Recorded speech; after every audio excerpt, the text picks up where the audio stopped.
Do. Alright, everybody out there in Twitch TV land, I'm just going to give it a moment for people to get online for today's. Whoops. That's me monitoring that this is actually live, and it appears that it is. Let me go over here to. Go ahead and mute that just so that I can see myself. Because last week I had some weird thing going on with my settings and my sound and so forth. Turns out it was traced to the fact that someone online, Streamlabs, the software I'm using, updated, and for some reason, something, either a reboot or whatever it was, the GUID for my microphone changed. And Streamlabs didn't change with it. So it was trying to hook up to a microphone that didn't exist, even though technically it did. So it's just the... go figure. I mean, that's which is going to be part of the topic for today. The complexities of programming and computers today versus what they were back then. And I'm going to focus on the joy and yummies of programming the Apple IIgs. This was about an hour and a half ago. I put up a post on Twitter just asking people what sort of topic they would like me to talk about. And this is the one. At least that was the only one I ever got any feedback from. So either I don't have very many followers, or it's Memorial Day. Come on. I expect most of you to be out either honoring our fallen soldiers or having a barbecue or whatever. So everyone is forgiven for not watching this live. Granted, it looks like I have 12 viewers. Wow. Anyways, let's go talk about the IIgs and the good old days of computer programming.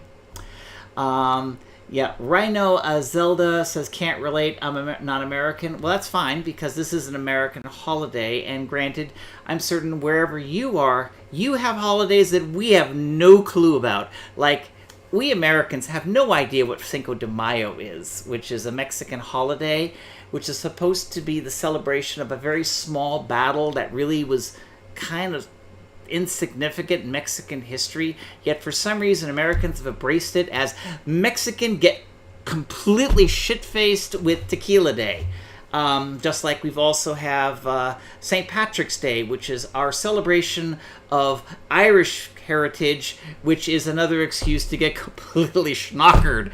In fact, if you look at most American holidays, they tend to be molded in some ways that the end result is that you're completely drunk. I don't want to know.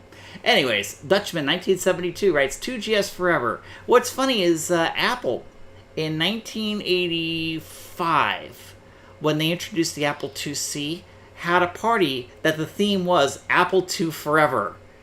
Liars! Oh my god, what a bunch of liars. Oh.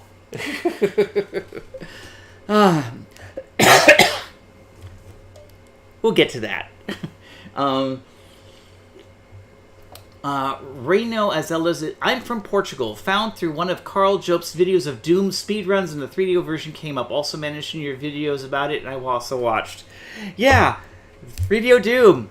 That video that I have on YouTube. It's true. It's true. Oh god, it's true.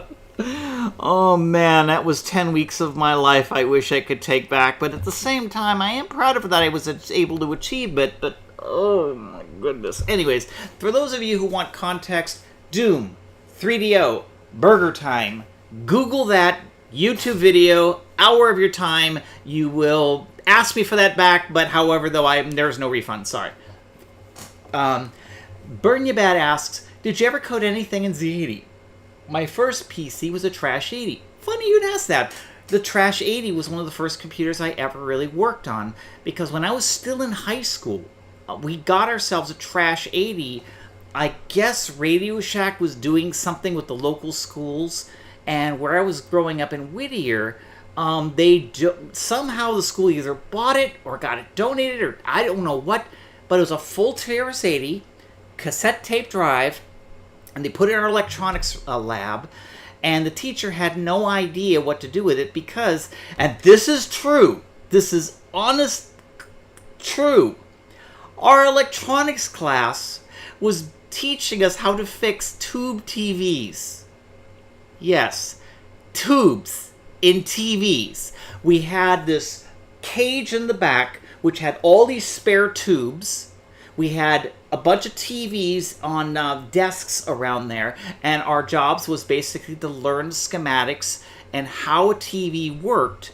And of course, even though this was 1976, 77, somewhere around that time frame, I don't remember when the TRS-80 was introduced, but I know when we got the computer, it was like brand new, just introduced, hot off the presses. In fact, I wouldn't even be surprised if we got some of the very first production runs of the TRS-80s. I mean, it literally was about the late 70s when I was still in high school.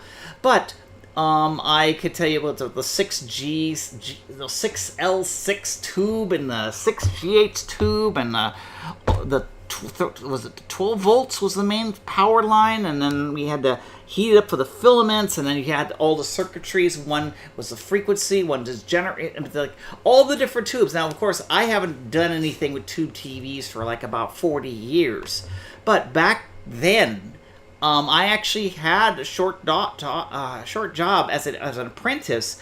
Wasn't really a job because I wasn't paid to do it, but I had an apprenticeship at a TV repair place on Sorensen and Washington Boulevard, a little strip mall there, which I went in there, and my job was to look at the TVs, diagnose what was wrong with them, fix them, and of course the owner of the shop would then report that to my teacher so I can get extra credit, so then I would, be considered lessons, because that's how infatuated I was with electronics and stuff, which of course helped me through much later in life. But here it is. Electronics classes.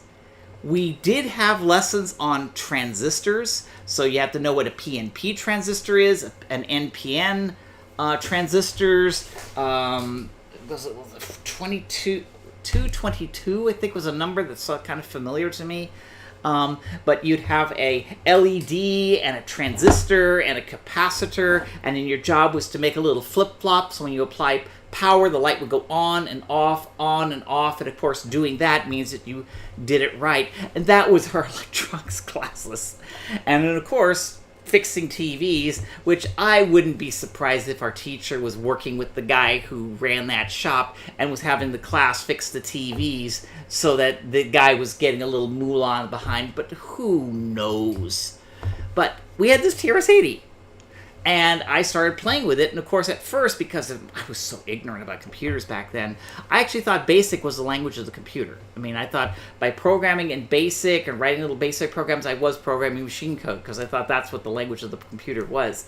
It wasn't until later when I got a book on the TRS-80, which said about the Z80 processor, then I read what the Z80 was, and then I wrote some short programs on it in Z80 assembly.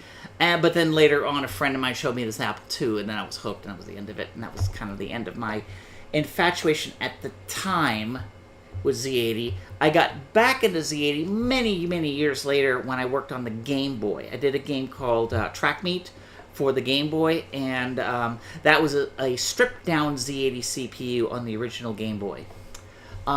The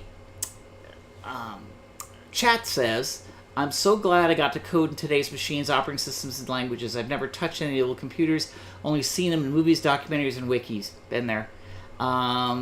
MC Wild writes, 2GS was my first PC. I remember booting Bard's Tale and hearing the music. Holy crap, Christmas 1986 or 87, I can remember. It would have to be 86 or 87 because the 2GS, I got the prototype in 85. The 2GS was actually released in 86.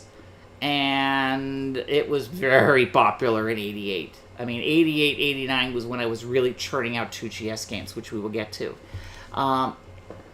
Sue Denson writes, spent 3 years learning all the basics, electronics and TVs. When the fourth year, when we actually could practice any of it, the class was dropped. A long time ago.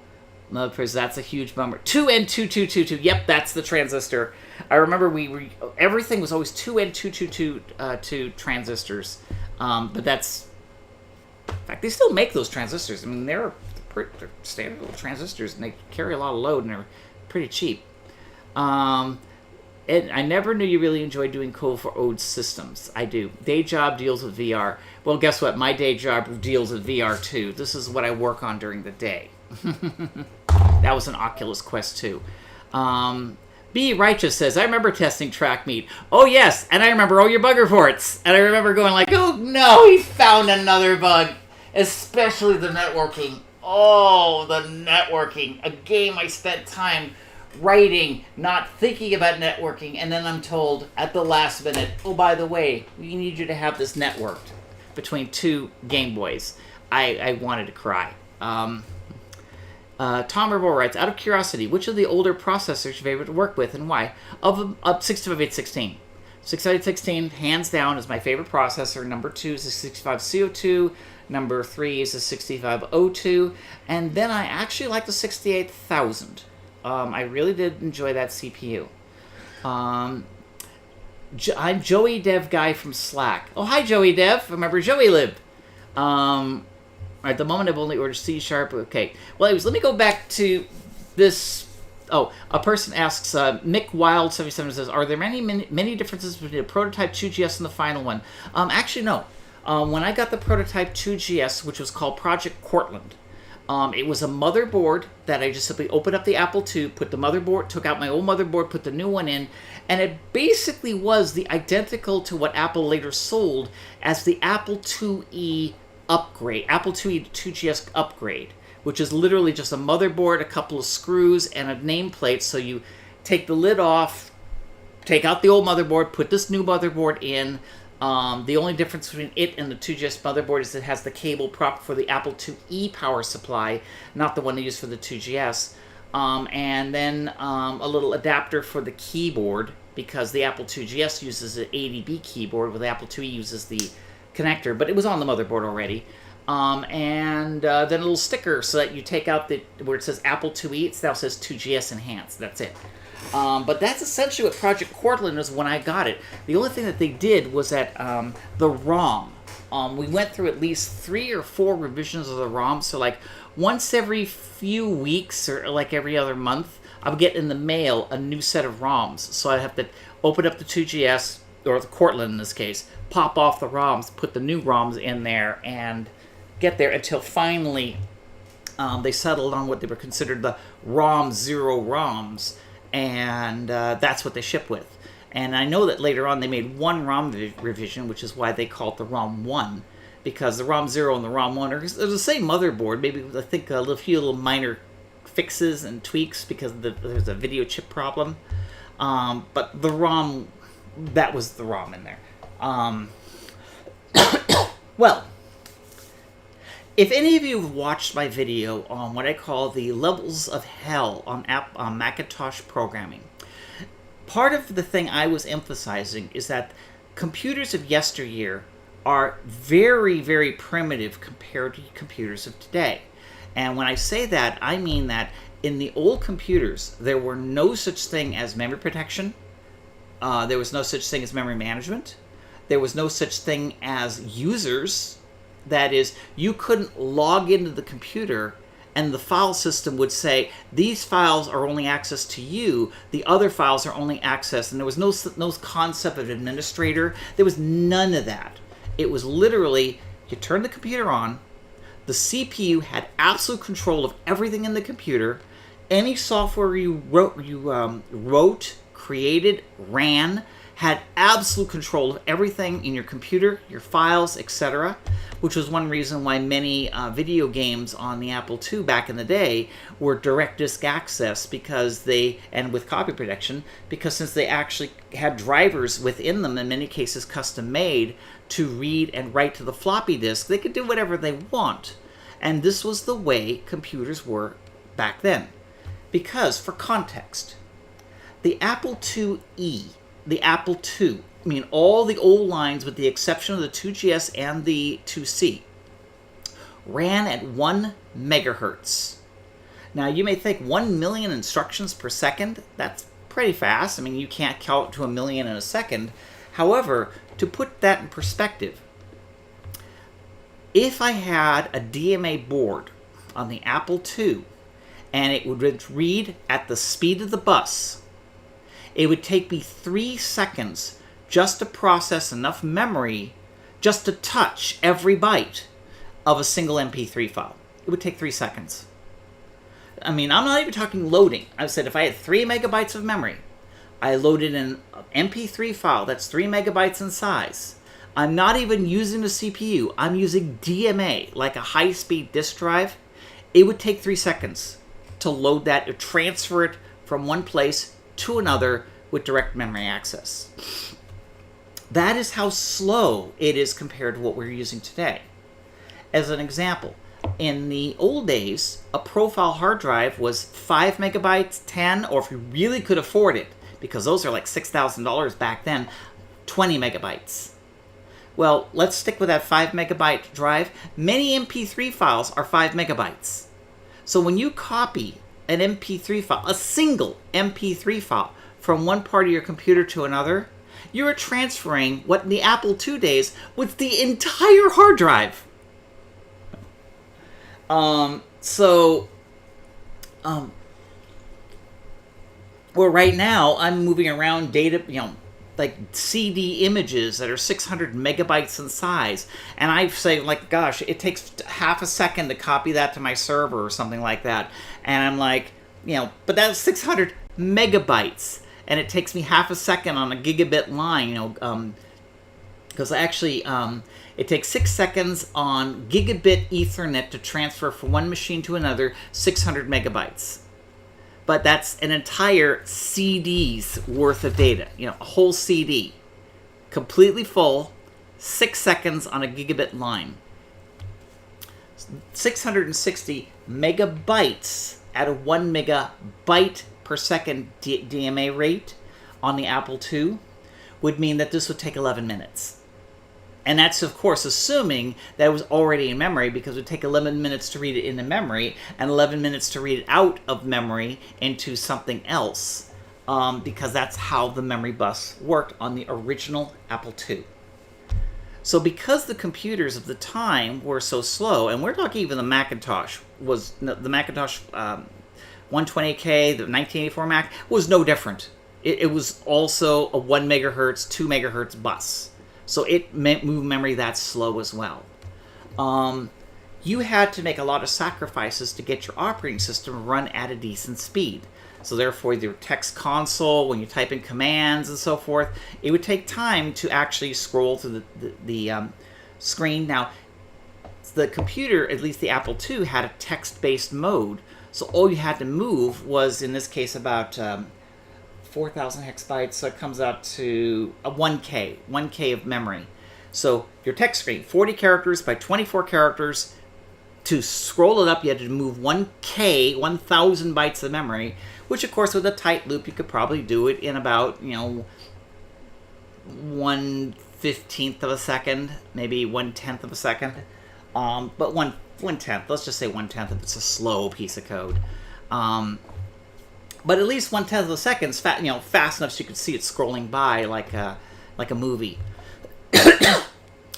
But so when you're editing programs and programming on an Apple II, you're using an exclusive text screen, or of course, if you were lucky enough to get one of those Videx 80 column cards, you get 80 columns, which of course they had their own video chip and stuff like that to draw it. But of course, it was a lot slower. But at least scroll was instantaneous because they just simply moved the display buffer so that they never have to actually move memory. Neat trick. They later on did that with the Amiga and the Atari 800 for changing display lines.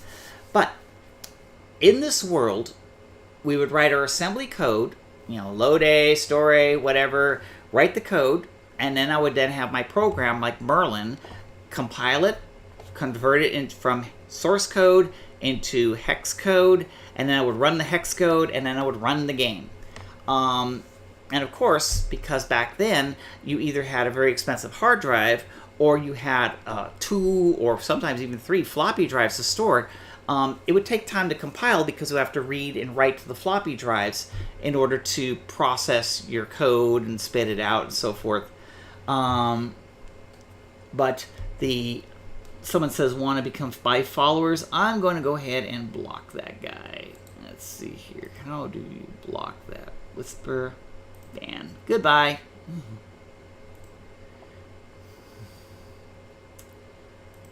And of course, ban. You know, normally I don't like banning people, but when people are going around putting shit like that, you know, advertising shit like that is just like, yeah, getting a bunch of spammers. What was happening, yeah, I did the ban hammer on them. What happens is that for the first time in my chats, I got somebody putting advertising saying, hey, do you want to have a lot of followers? You know, follow this link to go ahead and buy followers. Well, for one, I think that's one of the most unethical and stupid things ever. So, you know, I don't have that many followers on my channel, but the trouble is at least I know these are actual real people, and I'm not trying to grow the channel through unethical means because I'm not unethical. Anyways, back to what I was saying. So, my Apple II development system, I need more speed. So what happens is I went out and bought myself a thing called an Axon RAM disk. It looks like this floppy drive and had 320K of glorious memory in it and a battery backed up RAM, or battery inside of it, and it acted kind of like a floppy drive, but it was near instantaneous. With this is how I develop my software. Well then, in time, Apple came out with this new prototype, the Cortland. And I'm like, this is really cool. Now, when the Cortland prototype was given to me, the operating system was ProDOS, which was essentially a variant of Apple sauce that they used for the Apple III.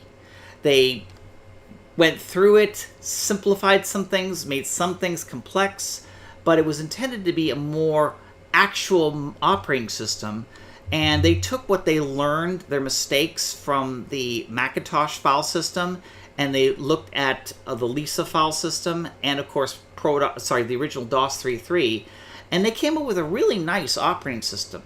It was very obvious that they were inspired a lot by DOS, by the way they did the disk drives and the control blocks and so forth. Like with DOS, you do set up some registers, and then you do int21.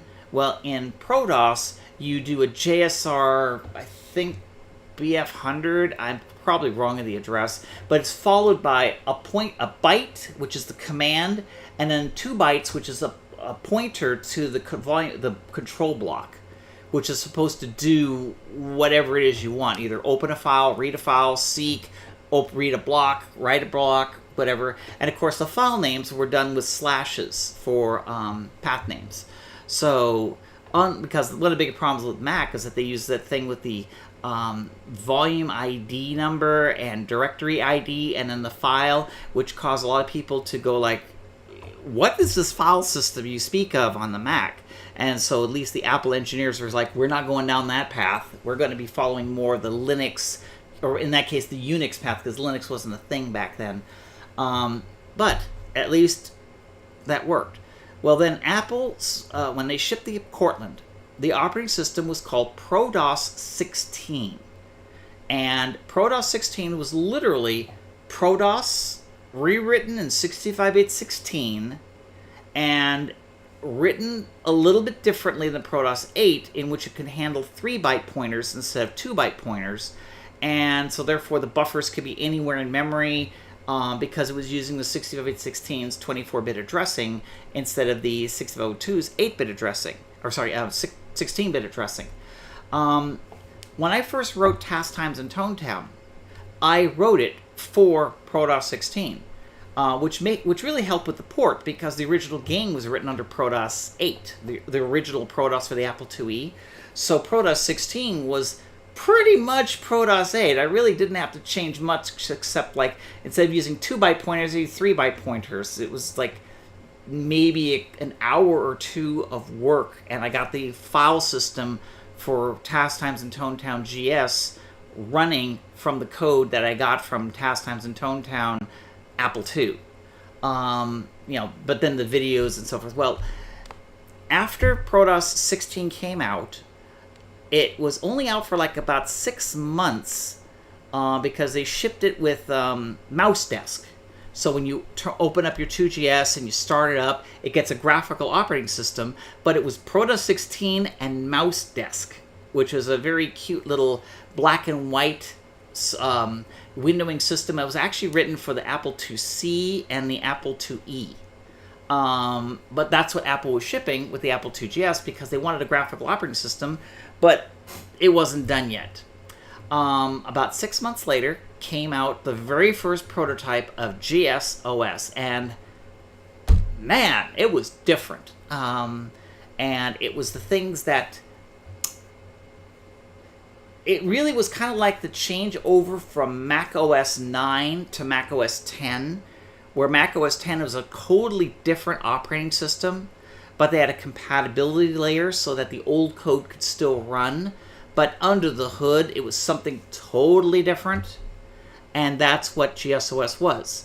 GSOS introduced things like device drivers, so that unlike ProDOS, which just simply accessed the firmware of your floppy disk cards and just called that, here you can actually write a software-based driver, which can then, since it's not limited to buffers or stuff for having to be a ROM-based driver, you could do a lot of stuff. Like on the when I did the device driver for the parallel printer cards for Harmony, I did something like about 30 parallel printer card drivers for the 2GS, and all of them had the ability to find their respective printer card, whether or not the card slot was active, and still use it. So you could actually plug a printer card and print port slot 1, turn the slot to serial port, so you could use it like a parallel serial port, but it will still find the card and use it so that when it wants to send data, it turns off interrupts, turns the card on, sends a bunch of data, turns interrupts back on, and goes on its merry way.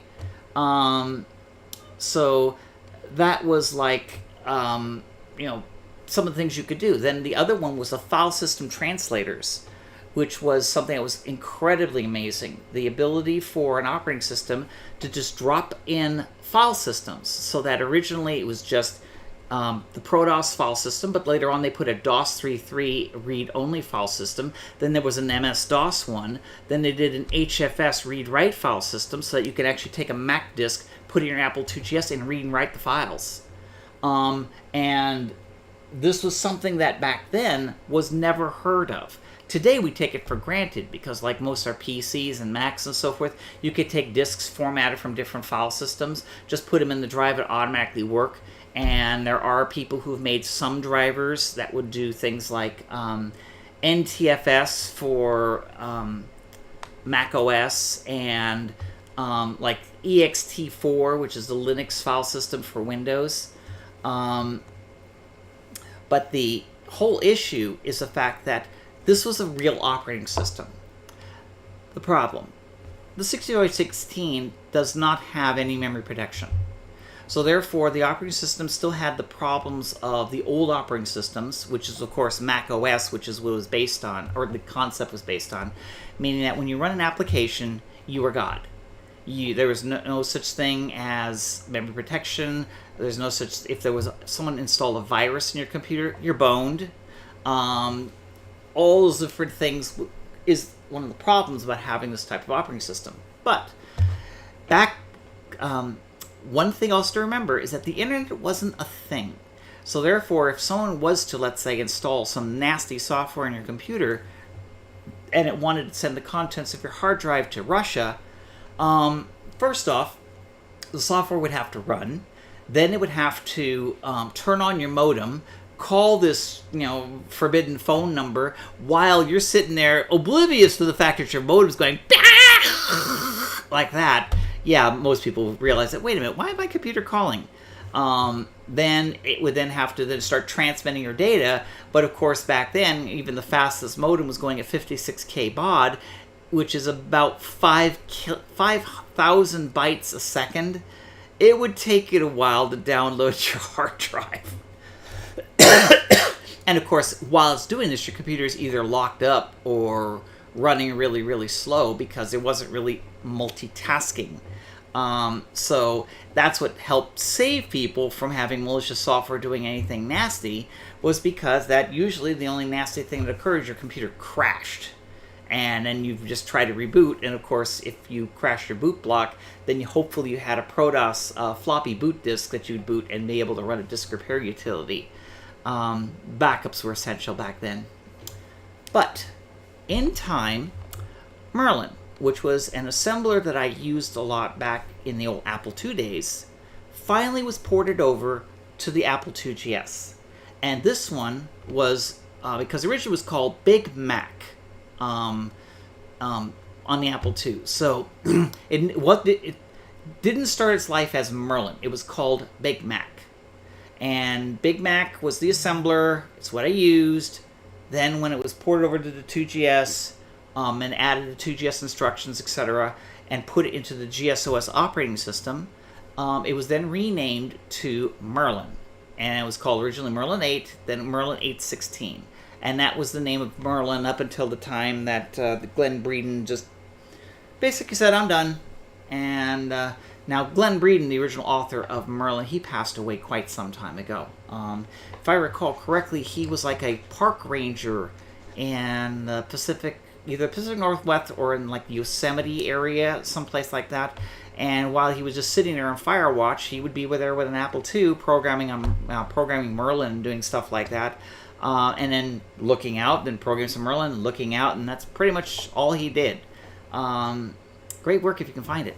But then, when Merlin came out, it introduced something that was brand new from the concept of the Apple II and even the Mac. A command line shell. Now, there have been other tools and stuff like that. You can argue that the original DOS 3.3 or ProDOS command was a command line shell, but it wasn't nowhere as robust as what we know today as Bash or Command.com or ZSH, in which you just have a command shell, you type in the name of a program with some parameters after it, you can execute the program, it could do some things, and then return, which could be your compiler, your linker, data munchers, etc. And I was hooked. Now, of course, for me, this is like 1987, 88. And people, of course, working in CPM and Unix were probably laughing at me, going like, girl, you're way behind the times. But then again, we weren't really using CPM and Linux, or at least Unix back then. So I had to find, this was my path to the command line. But once the command line was created, that's really when I started really embracing the 2GS as my development platform. I wrote numerous games using a 2GS as a host machine. My Super Nintendo games are all written on it. My 8-bit Nintendo games are written on it. I even wrote a PC game, Dragon Wars. I used a PC transporter card in my Apple II so that it would run PC software. I would then write all the software using Merlin, and then I had a little command that just copied those files into the PC transporter partition, and then ran MASM on it. And of course, MASM was running in DOS. And then it would then spit out the command.com file. And eventually I made the disk images, and all the data was processed on a 2GS. So I took all the art, everything that needed to do for the PC version, processed, wrote all these little tools. Orca C came out, and of course I started writing a lot of stuff in C on the 2GS and just ran it and so forth and put it out. And of course, the 2GS wasn't running at 1 megahertz, it was running at 2.6 megahertz, and then later on with the zip chip and a transwarp GS, I was running somewhere around 14 megahertz, 13, 14 megahertz, and that was only because I had, at the time, I had really overclocked 65.816s, fresh from a batch at Western Design Center, and I had a cooler on it and so forth, but I was styling. And of course, you may think 14 megahertz, but however, a 14 megahertz chip running in 1987, the comparable PCs were like 25 megahertz 486 DXs, And those machines use 4 clocks to do one operation, where 2GS used really 1 or 2 clocks to do an operation. So they were actually comparable in speed. So like when I was doing compiling with Orca and so forth, and because I was using RAM disk and other things, I was actually compiling and running software a lot faster than most of the people's PCs. In fact, they were all making jokes about the fact that my 2GS was so supercharged that I'll probably be using it forever. And, you know, honestly, if the Apple came up with an ARM-based 2GS and then evolved the line, etc., I'd probably still be on a 2GS. Of course, you know, it'll be running, you know, an actual memory-protected operating system, blah, blah, blah, because, you know, once the internet became a thing with high-speed internet and piracy, we have to have memory protection and user lockouts on our computer, because this is why we can't have nice things. Jared writes, I feel dumb now. I didn't know you were on Twitch. I've always watched from Facebook. Derp. Yeah, that's why every time I tweeted, I always tweeted that I'm on Twitch. Don't you click on the link? Susan writes, take a hex or DOS version of Dragon Wars and look at the start of the file. Oh yeah, that's proof it was on a 2GS. Apple II forever. Alexander Mehta writes, next version of Spy Kids. Oh no, it's desktop computer. I'll have to call my dad to figure this out. Then maybe that. I wish I'd known this a lot of stuff back in the day. Here in the Midwest, getting technical information was not easy. On the West Coast, it wasn't easier either. A lot of the stuff I got, the dark knowledge I earned, was from the dark web, which of course back then was LEET-based BBSs, in which you would exchange them text files. Like you'd find text files of forbidden knowledge, you upload to them, then they give you LEET access, and then you download text files which give you other forbidden knowledge. You'd read the forbidden knowledge, and then once you go mad from revelation, you upload it to another BBS, which will then give you LEET access, and then you just exchange this information. But in there you had cycle counts of 68,000, all the different CPUs. Of course, things like where all the ICBMs are located and how to build a nuclear bomb. You know, things like that were also being shared. But, you know, yeah, knowledge. Knowledge is power. Especially uranium-235. Joe Fish writes, good times. You had better BBSs than we did, too. Yeah, who knows? The BBSs are... But then again, I was in the Southern California area, and I know a lot of the BBSs I was hanging out with were run by Rockwell, Cinertech, Moss Technology employees, and so forth, which is how they were kind of sneaking away files for cred. And of course, there wasn't anything like PDF files. These are all text files. In fact, the preservation of those text files is what inspired Jason, I can't remember his last name right now, but he's the one who created textfiles.com, and which then eventually became archive.org. But there's a lot. Electric Warehouse, yep, and I'm Starbase 74. Trade Wars 2000, Burn You Bad writes. Be Righteous says, Electric Warehouse forever. I remember Electric Warehouse. Yep, in fact, you know, during those BBS days, I made a lot of friends, and some of those friends are still with me together, you know, still with me today, including one of them who's on the chat right now. But the thing, though, is that it's the camaraderie, the sharing of knowledge, which actually still is around today. Unfortunately, now we also have right-wing nut jobs and white supremacists doing the same thing, and hopefully they'll all burn in hell for the shit they're doing.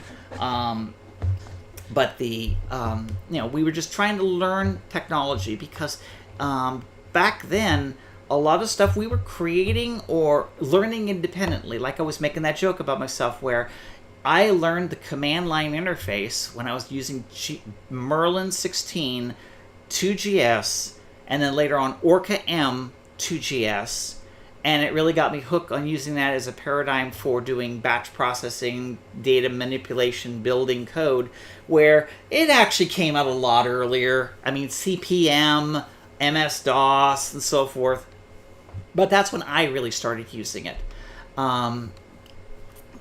TW2K is still around. I just registered a copy. Trade Wars 2000. Jason Scott, that's the guy's name. Jason Scott's a badass, and yes, he is. He is a badass. Sundenson writes, you don't get the same community feeling today that good old BBS has had. Not sure what's missing, but something isn't there. Well, I'll tell you what's missing. The fact that the only people who can get there are people who are already technically inclined. You see, today, anybody can get onto a BBS or a message board or Facebook or Twitter by your phone. You need no brains whatsoever to turn this thing on, create a Twitter account, and now you're able to exchange information with like or unlike-minded people. Back in that day, you needed to run an Apple II, a Mac, a PC, whatever, but to use any of those computers beyond just turning it on, loading Lotus 123, or in that case, VisiCalc, and that's it, you needed some technical skill. Like running a modem for a BBS, you have to first load up a terminal program, which I remember was like GBBS or something like that. I can't remember the name of what I was using back then. But then you'd go to your list of BBSs, then you go ahead and dial, to get the phone number, dial it in, hope the line isn't busy. If it is, then you call back later. Or if it's a multi-line BBS, you might get in. Then once you're in, you have to type in your account and your password, and then it just gives you a text prompt of what you want to do. And everything is press type in a command and then get to email, type in a command and get to email. And it did require information, and there was definitely no graphics. It was all text. And Tom Roborg is like, too many parallels between operating a computer and operating a car. There it is right now. I mean, operating a car really doesn't take that much in lessons, but for operating a computer in the 80s, especially when you're doing BBSs, and of course, because it required a certain level of technology to get into a BBS, you already weeded out a majority of people who weren't really interested in learning things. Because anybody who, in the 70s and 80s, who were on BBSs were literally what we see in like Stranger Things, that little nerdy girl who's the computer genius, who's editing 1997 HTML on an Amiga in 1986. Someone forgot the little continuity there. But the thing was that to use the computer beyond just VisiCalc or Lotus 123 required some skill and some reading. Something that people aren't doing these days. And because of that, once you got onto the BBS, you already knew that everybody else there had pretty much the same level as a baseline of technical prowess. So that when you talk to them about technology things, you can just assume they know what you're talking about.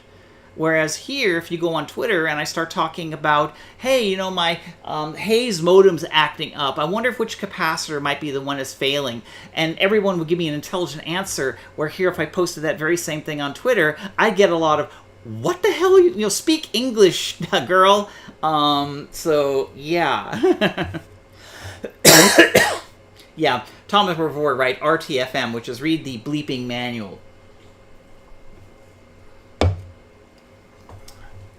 And one person writes, I tried to add graphics, nobody cared. Well, don't forget that back then, when you're only running 5 kilobytes of data a second into your modem, you don't want to waste time downloading the graphics. See, today, we're kind of spoiled because 56K baud modems is the minimum to get on the internet. Most people are running at least a megabit a second, and that's like 90%. Of the people, at least in the United States. Other countries, don't know. I do know other countries, many of them are better than the US. Yeah, go us. But the thing is that if you're going 1 megabit a second, then downloading art doesn't take that much time. But an average website, when you open up the web page and so forth, it's over a megabyte of data. If you're running it on a modem, going at 56K baud, you're talking about a minute and a half to download that page. So how would you like to go on the internet where it takes you a minute and a half to go from page to page? That's when you're going to say, turn off all art. Be Righteous writes, I like America Online's idea of drawing line graphics. Well, don't forget Prodigy. Prodigy was another thing back in the time, and I remember I was trying to contact Prodigy to see if I can port Prodigy to the 2GS because it was actually could have been. And then I was told they were working on it, that they actually had a team working on porting it to the 2GS. But of course, Prodigy kind of went by the wayside before that project got completed or whatever happened. But that would have been, wonderful, because back to the programming of the 2GS is that I had a command line, command shells. I can write tools in C, which is interesting because this is 1987 and here it is 2022. I'm doing the same thing. Literally. All of my programming has not changed in the paradigm. The only thing that's really different is I'm now using Python for most of my build scripts so that it runs on Mac, Linux, and PC without any changes. But, if I wrote a Python interpreter on the 2GS and then just simply took my build scripts, it should just run. And a lot of my code is written in C, C++, in an old paradigm. So if I was to get a C++ compiler for the Apple IIgs, I would say about 80% of my tools would just probably compile and run as is on a 2GS just fine. But of course, I have all these build scripts, these tools. Like modern day, I have a tool called MakeRes, which what it does is it takes all the data files, compresses them together, makes it one big res file. Where did it come from? MakeRes on the 2GS, because I created that to generate all my data files for the floppy disks for the Apple II games I wrote. Originally, it was just called MakeDisk originally because it laid out everything onto a disk. Then later on, it was morphed into MakeRes because it put stuff into the Apple IIgs resource forks and the Mac resource forks of the games I was running at the time. But then later on in the somewhere around the early 90s, when resource forks were kind of being frowned upon for cross-platform development, I changed it into its own thing, and MakeRes was born in 1994, and I still use it today. Now, granted, it's been upgraded to 64-bit, it's got a lot more robustness to it, but fundamentally, it really is the same tool back in 1994. That's one reason why if you ever look at the source code of MakeRes, there's a thing saying copyright 1995-2022, because 1994-95 was when I, after leaving Interplay, was 1995, was when I started saying, okay, now I'm going to create BurgerLib, standardize all the tools, make certain they're all clean, and use them for all sorts of development, which included MPW for 3DO development, the Merlin command shell, which also it works compatible with the Orca command shell. But because the fact that the 2GS had 8 meg of memory, which of course, remember, back in that day, 8 meg of memory was a lot of memory. Because I remember when the 2GS first came out, they said that you can actually expand it up to 4 meg. And then with an adapter card, you can get up to 8 meg. But the reason they stopped at 4 was because a 4 meg fully loaded memory card for the Apple IIgs was about $1,000. Right now, I could probably get 4 meg for about 5 cents. I have mem sticks in my computer right now that cost me like about $20, and they're like 32 gig. And of course, my main development machine uses high-speed memory, so I have like 8 32 gig sticks in there, giving me like, I think it was I have 256 gig in there. But because it has blinky lights, and I'm not kidding, memory with blinky lights, and all sorts of stuff, so it costs a lot more money, but nevertheless, I paid less money for that gig, that 256 gig of memory in my Uber machine than I paid for 4 megabytes of memory for my Apple IIgs. Times have changed.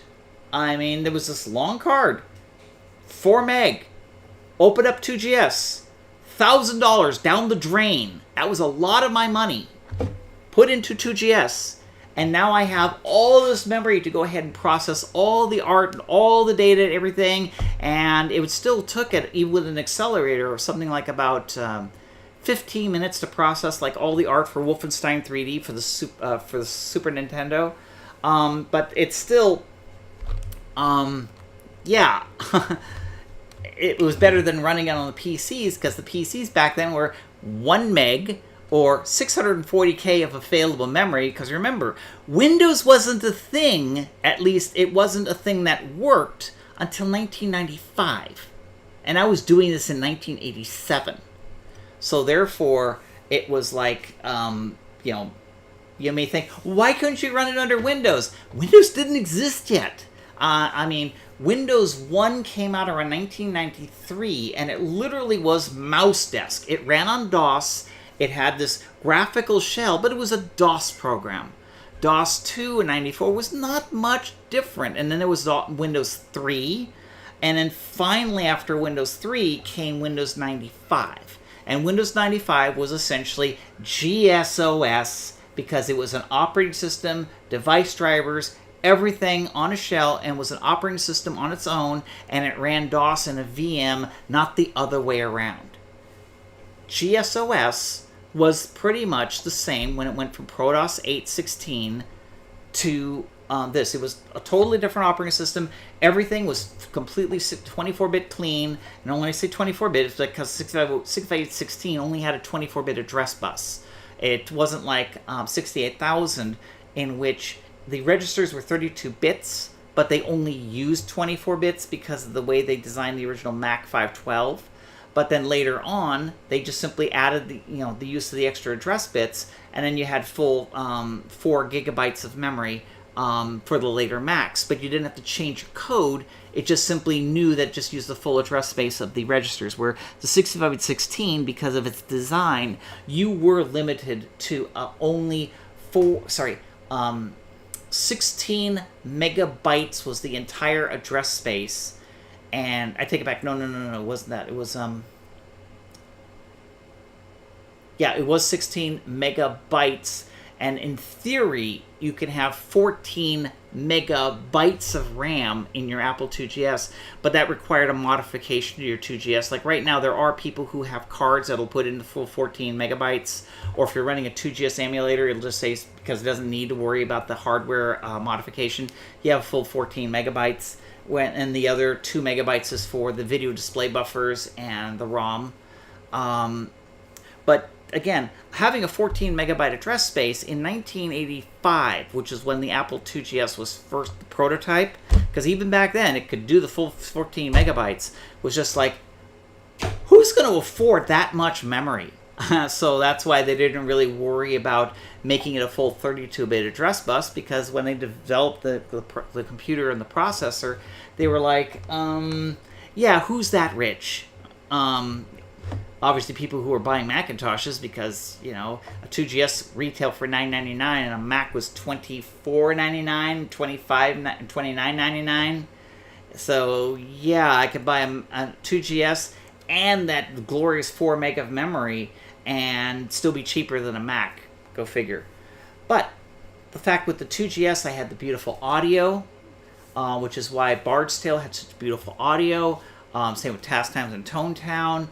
I had a 320 by 200 16-color video display. It was all linear mapped, so therefore writing pixel drivers was simple, absolutely simple to do on a 6x16 instruction set, not like the convoluted stuff I had to deal with for the 7-bit graphics on the original Apple II.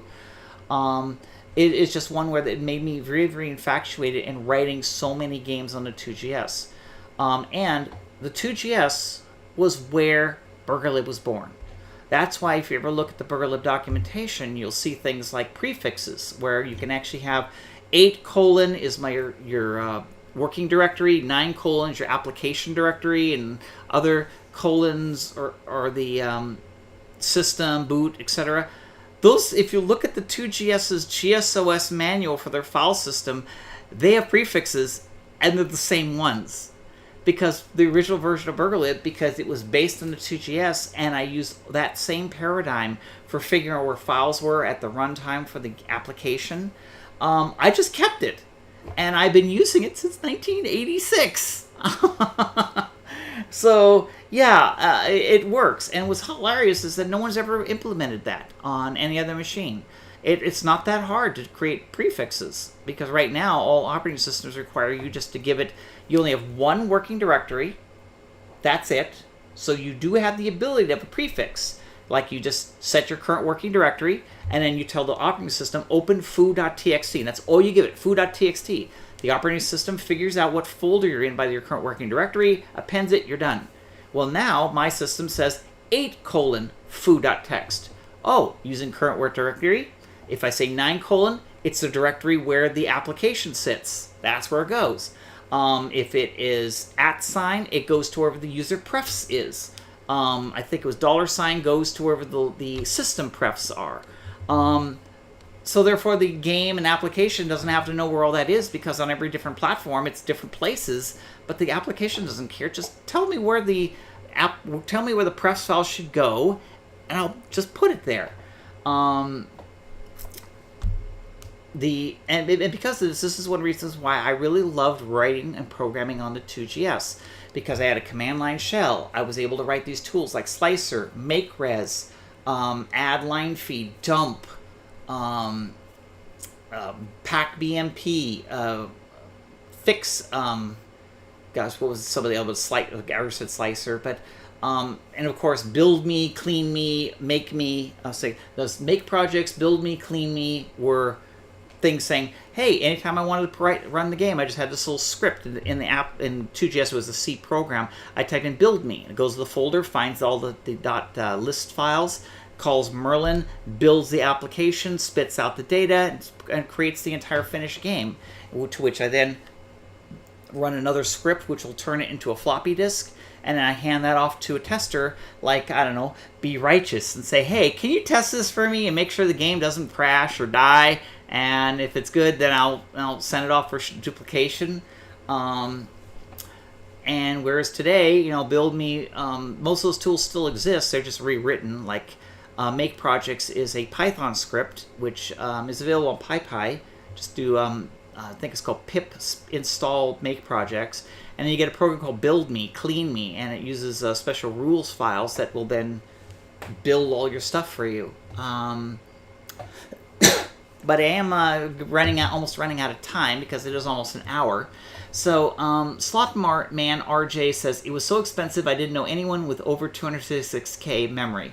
Yeah, that was referring to the fact that back in 1987, even 256K of memory was a lot of money. And, I remember that I was at a computer club, and someone showed us that they had 8 meg in their Apple IIgs, and that because it was a special card, they had to have a double sized memory chips. So we asked him, how much did you spend on it? And he said $8,000. And we're like, Master, we are not worthy. We are but dust at your feet. You have $8,000 worth of memory in your Apple IIgs. Tom Revor goes, but when would you ever need more than 640K? I don't know. Why don't you go only put 640K in your machine and try to boot it up now? Heck, let me try to see you run your phone on 640K memory. Heck, the video displays probably uses more memory than that. Alexander Mejia writes, it kills me how the Mac was successful, even as expensive as it was, compared to what Commodore and Atari were putting out in the 80s. Advertising. There's your answer. Advertising. Commodore and Atari, while they advertise it mostly to kids and stuff like that, Commodore and Atari only made maybe about $50 to $100 for every computer sold. Apple, on the other hand, made almost $1,000 for every computer sold. So even if they only sold a couple of thousand computers, Atari would have to sell 200,000 computers to make the same amount of profit. So Apple then went ahead and did that commercial, which is like the Big Brother commercial, if you may recall it, during a Super Bowl 1984. And then they did all the Mac versus PC commercials and stuff like that. That is what convinced business people who essentially have deep, deep pockets. And secondly, the cheap prices of the Atari and the Commodore kind of hurt them a bit, because a businessman would want to say, this computer costs $2,400. Therefore, it must be better than this Atari 800, which only cost me $299. That must be a toy or something like that. And that's the psychology they went with, which is how people were spending on first the Macs, but then later on Apple IIs. And of course, because the Apple II clone market was killed by Apple, everybody went to PC clones, and now, of course, the PC is the master of the universe.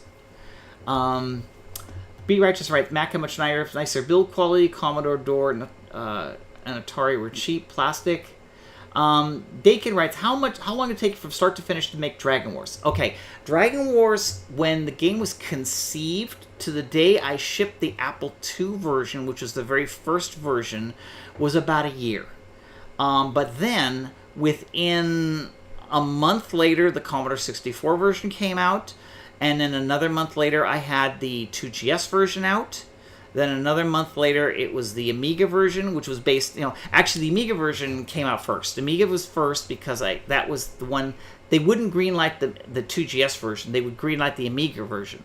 So I did the Amiga version, but the trouble is that because they had to have art done for the Amiga version, I used that art to do the 2GS version, so I got a free port. Which is how the 2GS version came into being, because they didn't want to do it. But I said, hey, if I've already got the art, add to it. And we actually sold a bunch of copies. Then from then I did the PC version using the PC transporter. And then at that point, so from the day I started the project to the day the game, I moved on to another project, was about a year and 3 months. About that. And remember is that it was that short because I started off with the Bard's Tale 3 source. I mean, the game was Bard's Tale 4. So all the source code, everything out, it came straight from Bard's Tale 3. I just simply redid a lot of internals. Basically, there's a laundry list of improvements I wanted to make to the engine, which is why the graphics are so much bigger, double high res, monsters overlaid. But each one was something straight out of, hey, this is how we did it in Bard's Tale. Just enhance it better, rethink it, refactor the code. Now I have the new feature. Move on to the next one. And then, of course, the last thing was that Bard's Tale 3, I'd say about 80% of the game was written in a scripting language that I invented. And Dragon Wars, the entire game was written in a scripting language. Nothing was... It was a very small interpreter. The rest of the game was in the scripting language. Let's see here. Someone's right. Ha, ha, ha, ha. Don't tempt me. Don't trust people in suits. Yeah, especially I don't understand how they can have the money and yet no brains.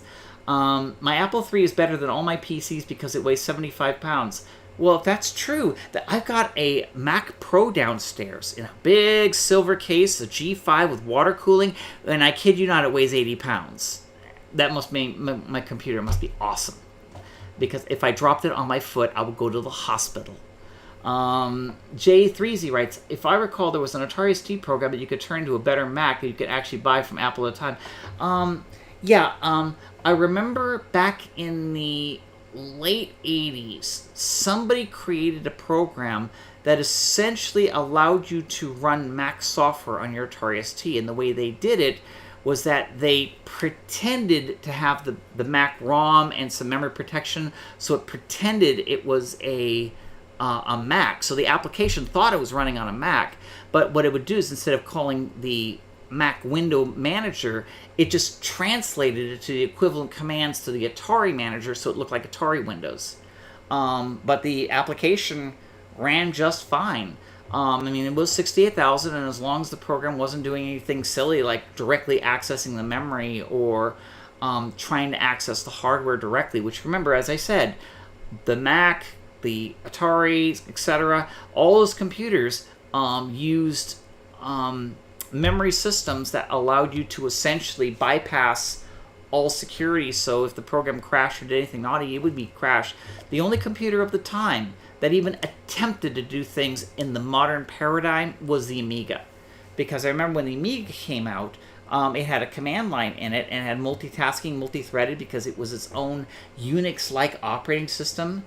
but the very fact that it had a current microkernel and so forth, and it even had hardware in it which gave it some limited memory protection, guru meditation error, but it was a step in the right direction. It's just a shame that the Amiga just didn't really get a fair shake to move on and evolve to become its own computer, which could have survived to modern day, especially since they had, a multi-threaded protected operating system in a mass market machine, which it wasn't until 95 when Windows came around that started having a multi-threaded protected memory, protected file system operating system. Because the other time they did it was, of course, Mac OS X, which came out around 2000, 2001. But Amiga was doing this back in 86. So, yeah. Slot Marsh writes, ouch. Kobe OS needs 8 megabytes of memory. It fits in a floppy, but it still needs more than 640K. Yeah, there's that.